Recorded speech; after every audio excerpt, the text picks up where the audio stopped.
Hey there guys, Robin Rosado here, your Director of Instruction for Top Speed Golf, and today I'm talking about how we can get out of the rough easy, taking a full swing. So let's go ahead and get started talking about that.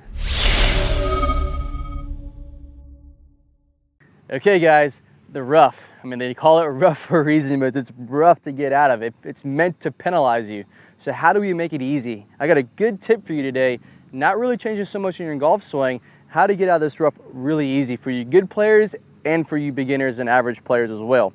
So good players, the one thing I want you to think is to still grab the same club that you normally hit. I've got about 170 to the pin that's out there, and I've got my 7-iron. That's a pretty standard, I can hit it a little bit further, but it's a pretty standard 7-iron for me.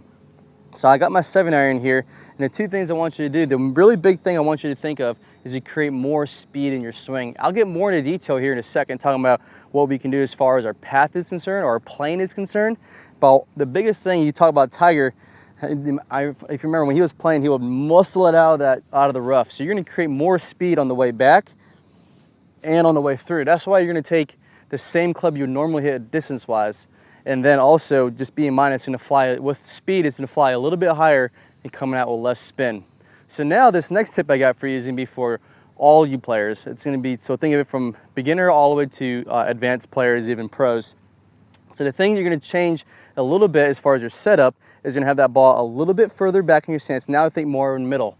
My 7-iron is gonna be usually somewhere about halfway between the middle of my stance and the front part of my left foot here, my lead foot. So I'm gonna play right at the middle of my stance here. That's gonna allow me to really try to get more steep down in the ball, and I'm gonna talk about that here in a second, and really try to catch ball first. So now that talking about the swing, what we're gonna do a little bit differently in our golf swing. So I always talk about a lot is trying to create width in the golf swing. This time, so right now we're normally trying to create like a big half U. This time what we're gonna do is we're gonna try to create more of a V.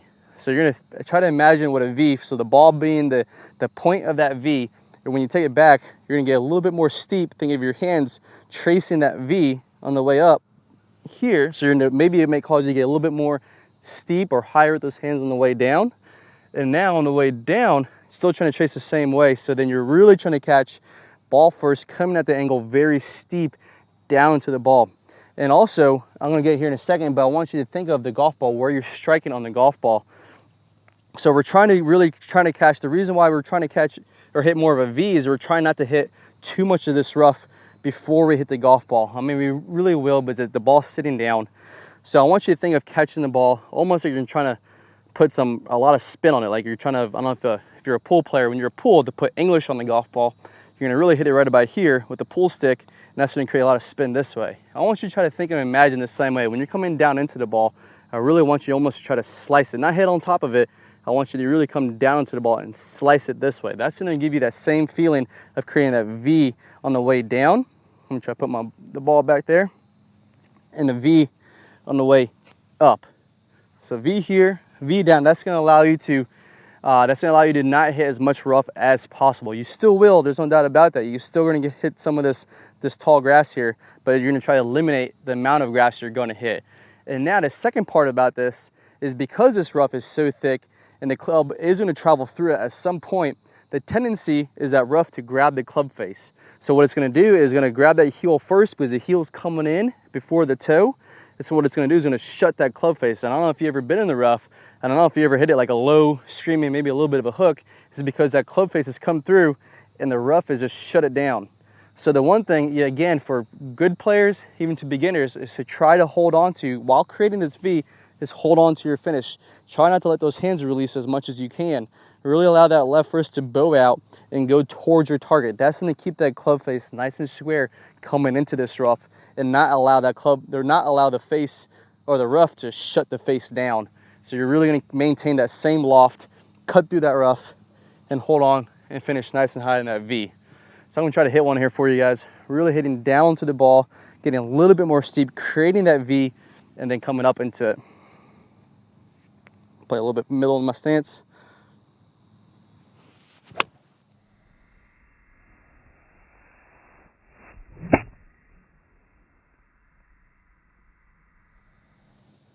Oh yeah, that came out nicely. And I was sitting down pretty good. All right guys, so good luck working on it out there. Have fun with it and play well as always.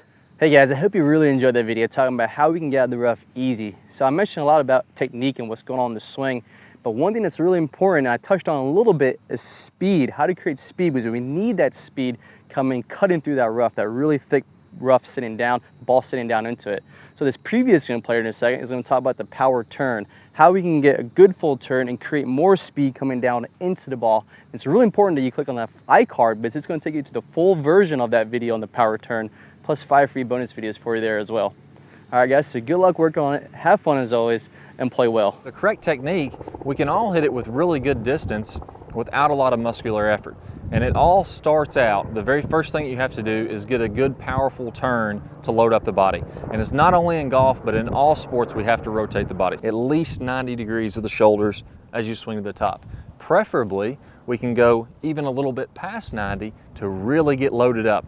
That's going to allow us to have a lot of power. So we don't just have to look at golf for this. Let's actually look at other sports. They're rotating their body, then they're coming forward. So we have to get that load. We have to get this big shoulder turn to be able to create power in the golf swing. So in this series of videos, I'm going to show you exactly how to do that. That's one of the first keys to getting power, and we're all going to get at least a 90-degree turn, if not more than that. I think you'll be surprised at what you can do.